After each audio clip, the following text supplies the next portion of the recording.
लक्ष्मण के पाठ करम चाहे लाइन से आ ना करम तो लाइन से सुनो हई लक्ष्मण के हई लक्ष्मण लो हई लक्ष्मण लो हई लक्ष्मण लो हई अपन घर ए मर तोप के जा है ना जा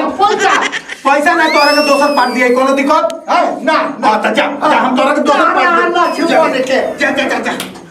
बाप रे बाप यही से कहत रही कि गांव देहात के कलाकार के ना लियाई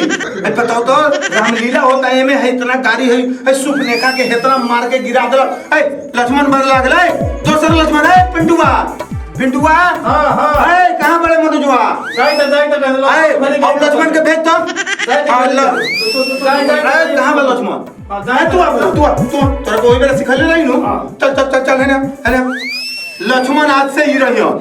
हम तो लक्ष्मण बदल देनी अरे कैमरामैन तोहरा यहाँ खड़ा होके एगो गलती काम ना